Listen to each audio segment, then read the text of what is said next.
सोनम भाभी और कनक साथ में चल रहे थे, तभी भाभी बोली, एक बात बताओ कनक जीजी, आपके मृत्युंजय भैया नहीं आएंगे क्या? क्यों सुबह से शाम होने को आए और उनके आने का कोई अता पता नहीं। भाभी वो जय भैया काम से फ्री होते ही आ जाएंगे, वैसे भी वो भाभी से ज्यादा दूर नहीं रहेंगे, कनक ने कहा। कनक की बात पे सोनम बोली, बात तो आपकी बिल्कुल सही है कनक जीजी, हमने खुद ने भी देखा है। क्या देखा है आपने? आपके भाई भाभी कितना दूर रह सकते हैं एक दूजे से? मतलब मैं समझी नहीं। कनक की बात पे सोनम भाभी मुस्कुराए और बोली, आपने गौर नहीं किया होगा, आपकी प्यारी भाभी की गर्दन दूधिया रंग से गुलाबी रंग में कैसे बदल गई, जरा पूछ कर आओ। कनक फिर सिर खुजाकर बोली, ओहो भाभी, अब आप साफ साफ बताओ क्या हुआ है। सोनम हंसने लगी और कनक के कान के पास जाकर धीरे से बताने लगी, जिसे सुनकर कनक के चेहरे की स्माइल बड़ी होती गई। अच्छा, तो ये लोग अपना रोमांस जारी रखे हुए हैं, चाहे दूर रहे या पास, और हम सब और दादी दादू चिंता से मारे जा रहे थे कि दोनों के बीच की दूरियां कब खत्म होंगी। कनक मुंह फुलाए हुए बोली, थ्रोइंग किसेस थ्रोइंग किसेस। कनक सोनम दोनों बातें कर ही रही थी, तभी उनको दादी ने बुलाया और बोली, आओ बच्चों, वहाँ अकेले क्या कर रहे हो, अब सब लोग खाना खाकर अपने अपने हिसाब से घूम लो, हम लोग तो पास के खेतों में जाएंगे घूमने, आद्या के बाबा और माँ भी जाएंगे, तो जल्दी खाना खा लो। सोनम और कनक आकर खाना खाने लगी। सोनम धीरे धीरे इशारे में प्रतीक को बोल रही थी, बच्चों को तुम संभाल लेना, मैं तो एंजॉय करूंगी। प्रतीक भी घूमना फिरना चाह रहा था, तो उसने बच्चों की जिम्मेदारी माँ बाबा को दे दी। सब लोग खाना खाकर अब घूमने के लिए निकलने वाले थे। घर के बड़े लोग साथ में घूमने जा रहे थे और बच्चे अलग।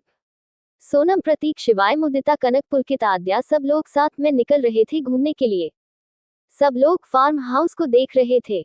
आद्या भी सबके साथ पूरा फार्म हाउस देख रही थी। फार्म हाउस इतने बड़े एरिया में फैला हुआ था कि उसको देखना एक दिन में मुश्किल था। वो लोग देखते देखते दूसरी डायरेक्शन में आ गए थे। वो लोग फार्म हाउस से घूमते घूमते आगे फैले घने जंगल की ओर निकल गए थे। वहाँ सब लोग अलग अलग तरह से फोटो ले रहे थे, कोई वीडियो बना रहा था, कोई रील, सब लोग बहुत एंजॉय कर रहे थे। आद्या मुदिता के साथ फोटो ले रही थी, तभी धीरे से बोली, मुदिता, तुम्हारे भैया नहीं आने वाले क्या? दादी तो बोल रही थी कि सब जा रहे हैं, तो फिर वो क्यों नहीं आए?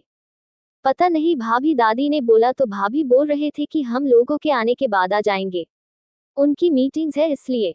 आद्या मुदिता की बात पे मायूस होकर अपना छोटा सा मुंह बनाकर बोली, हम डॉट डॉट डॉट जानती हूँ अच्छे से, वो खड़ूस रावण कुमार, उसके दश दिमाग है, वो जानबूझकर मुझे परेशान करने के लिए नहीं आए हैं, यहाँ न आकर मुझे और तड़पाने का मौका दे रहे हैं। सच में बेदर्दी हो आप जय। Rust face fire. आद्या मन ही मन बेचैन होकर बोली। आधा अपने ख्यालों में थी, तभी धीरे से सोनम भाभी आए और उसके कान के पास जाकर बोली, क्या हुआ नंद रानी, अपने बेदर्दी पिया को याद कर रही हो? अगर हाँ तो आपकी जानकारी के लिए बता दूं, वो नहीं आ रहे हैं। अभी अभी प्रतीक के पास फोन आया, उनका किसी खास फाइल के बारे में बात कर रहे थे, वो अभी मीटिंग में ही है। तो समझ जाओ मेरी प्यारी आद्या रानी, तुम्हारे बेदर्दी सया नहीं आने वाले। Pensive face. भाभी की बात पे आद्या का चेहरा उतर गया था। वो मायूसी से बोली, अच्छा है ना आए, नहीं तो यहाँ भी अपनी अकड़ से ना तो खुद एंजॉय करते और न मुझे करने देते। खड़ूस Kumar. Pensive face. Smirk smirk. Sonam Aadya की हालत पे मन ही मन हंस रही थी, पर बताया नहीं। अब सब लोग एक बहुत ही सुंदर झरने के पास आ गए थे। उसकी कुदरती खूबसूरत को देखकर सब लोग बोले, वाह कितना सुंदर है ये। सब लोग उसके आसपास आकर फोटो ले रहे थे और उसकी शांत आवाज में अपने आप को आनंदित कर रहे थे। अंडस्को। फार्म हाउस के दूसरे ओर सभी बड़े लोग खेतों में घूम रहे थे। खेतों की लहलाती फसल देखकर आद्या के पापा को अपना गांव याद आ गया। वो मृत्युंजय के पापा उदय सिंह जी से बोले, भाई साहब, ऐसी ही फसल हम हमारे गांव में देखते थे जब गांव में रहते थे तब। मृत्युंजय के पापा बोले, फिर तो आपको खेती का बहुत ज्ञान होगा। दीनदयाल जी बोले, बिल्कुल सही, हमने अपने गांव में बहुत खेती की है, तो हमको सभी फसलों की अच्छे से जानकारी है और किस फसल से कितना मुनाफा होगा ये भी अच्छे से जानते हैं। ये तो बहुत अच्छी बात है, फिर तो आप हमारे बहुत काम आ सकते हैं दीनदयाल जी। आद्य के पापा केक समझे नहीं, वो नासमझी से देखने लगे, तो दादाजी बोले, अरे भाई, उदय के कहने का मतलब हम आपको बताते हैं। असल में हम और उदय कई टाइम से ऑर्गेनिक खेती से कितने तरीके से अच्छी अच्छी फसल उगा सकते हैं और उसका कितना फायदा होगा इस बारे में बात कर रहे थे, लेकिन हमको सही जानकर देने वाला इंसान नहीं मिला, इसलिए हम लोग इस प्रोजेक्ट पे ज्यादा बात नहीं कर पाए। पर अभी आपकी बात सुनकर उदय और हमें दोनों को सही आदमी आपके तौर पे दिख गया, इसलिए बोले अब हम यहाँ से घर जाने के बाद आपके साथ मीटिंग करेंगे और हमारा को ऑर्गेनिक फार्मिंग का प्रोजेक्ट है उसके बारे में बात करेंगे और आपसे जानकारी लेके प्रोजेक्ट आगे बढ़ाएंगे। दीनदयाल जी बोले, जी मैं आपके काम आऊं ये तो मेरे लिए सौभाग्य की बात होगी। सब लोगों को बातें चल रही थी, सब अपने अपने हिसाब से बातों में लगे थे। दूसरी ओर झरने पे सब लोगों ने काफी एंजॉय किया, सबको भूख लगने लगी थी। कनक शिवाय और प्रतीक से बोली, भैया अब हमसे नहीं चला जाएगा, जाए खाने को लेके आए, हम सब बहुत थक गए हैं। प्रतीक बहुत प्यार से मुस्कुराया और बोला, आपकी भूख का इंतजाम पहले ही मीरा आंटी और मैंने कर दिया था। शिवाय आप अपना बैग निकालो और सारा खाने का सामान निकाल लो, सबको खाना खाना है अब। शिवाय ने एक ठीक सी जगह देखी और उसके पास अपना बैग निकाल लिया और दूसरे बैग में जो पुलकित के पास था उसमें से कारपेट निकल कर उसे बिछाकर सब लोग आकर उस पे बैठे गए।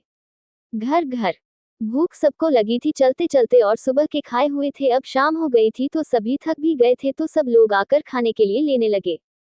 सब लोग खाने लगे। आद्या कारपेट से दूर खड़ी थी, उसको खाने के लिए शिवाय ने बुलाया पर वो मना करते हुए बोली, नहीं भैया आप लोग खाओ, मुझे भूख नहीं लगी। थोड़ा सा दूसरी ओर देखते हुए बोली, मेरी तो सारी भूख प्यास वो खडूस रावण कुमार एकडू अड़ियल भूखा दरिंदा वो अड़ियल गुस्सेल दानव लेके बैठा है अपने साथ, tears of joy tears of Joy. आधा धीरे धीरे मृत्युंजय को नए नए नाम से नवाज कर अपना गुस्सा निकल रही थी। Tears of Joy. वो अंदर ही अंदर उससे मिलने को तड़प रही थी, उसका गुस्सा इस कदर बढ़ रहा था कि उसने अपनी भूख को भी इग्नोर किया और उसके गाली देते अपना पेट भर लिया। Tears of joy tears of Joy. अंदर ही अंदर उसका दिल अपने बेदर्दी सैया को पुकार रहा था, पर उसके बेदर्दी सैया थे कि आ ही नहीं रहे थे, ना नाजुक सी कली आद्या को याद कर रहे थे। सब लोग खाना खाकर बोले, अब चलिए थोड़ा आगे और देख आते हैं, उसके बाद शाम हो जाएगी तो हम लोगों को लौटना भी होश फार्म हाउस तो पहुंचते पहुंचते अंधेरा हो जाएगा, इसलिए बस लास्ट आगे। सब लोग लास्ट के पॉइंट को देखने के लिए आगे बढ़े। आद्या के चेहरे पे मायूसी छाई हुई थी, पेंसिव फेस पेंसिव फेस। आद्या को उदास देखकर शिवाय उसके पास आया और धीरे से बोला, भाभी उदास ना हो आप, भाई ऐसे ही है, बचपन से वो कभी फैमिली के साथ टाइम स्पेंड नहीं करते थे, आज भी उनके आने की उम्मीद नहीं थी मुझे, फिर भी दादी के कहने पे सब लोग आए। अब भाई थोड़े जिद्दी है तो कोई बात नहीं, आप तो बहुत स्वीट है ना। शिवाय की बात पे आद्या मुस्कुरा कर बोली, असल में थोड़े नहीं बहुत ज्यादा। जिद्दी कहकर जिद्दी वर्ड की इंसल्ट मत करो शिवाय भैया, आपके भैया जिद्दी नहीं, एक नंबर के अड़ियल खदुश अकड़ू ढीठ बुद्धि सन की बेदर्दी दानव और आवारा सांड है वो आपके भाई। Tears of joy tears of joy tears of joy. Aadya ने अपने मन की भड़ास निकालते हुए कहा। शिवाय का तो मुंह ही बन गया था अपने भाई के लिए इतने अच्छे अच्छे नाम सुनकर, टीयर्स ऑफ जॉय। आद्या अपने गुस्से में फ्लो में इतना जोर से बोलने लगी कि आगे चल रहे सब लोगों ने उसकी बात सुन ली और सब लोग अपने मुंह पे हाथ रखकर हंसने लगे। वो लोग आद्या के मुंह से ऐसी बातें सुनकर अभी कोई रिएक्ट करते उससे पहले ही आद्या ने सामने देखे बगैर ही बोला, और उस खुले आवारा सांड को खुला छोड़ रखा है इसलिए तो वो जगह जगह पे लोगों को सींग मारता रहता है। बिन लगाम का खुला बैल, tears of joy tears of Joy. Last वाली लाइन सुनकर तो सभी के हंसी कंट्रोल नहीं हुई, सब बहुत जोर से हंसने लगे। Tears of joy tears of joy tears of Joy. सबका चेहरे पे हंसी थी, सब लोग पेट पकड़कर हंस रहे थे। तभी पीछे का नजारा देखकर सभी की आंखें आश्चर्य से फैल गईं। फेयरफुल फेस, सबका मुंह खुला कर खुला ही रह गया। Astonished face astonished face astonished face, smile with horns. देखिए आप लोग सपोर्ट नहीं करोगे तो लिखने में मजा नहीं आता, आप लोग मेरी हिम्मत हो और आप सबके कमेंट एनर्जी देते हैं, कमेंट देखकर मन जल्दी लिखेगा करता है, प्लीज सपोर्ट करो। आज के पार्ट पे तो कमेंट्स पर कर देना, और आगे के पार्ट में क्या चाहते हो ये भी बताओ।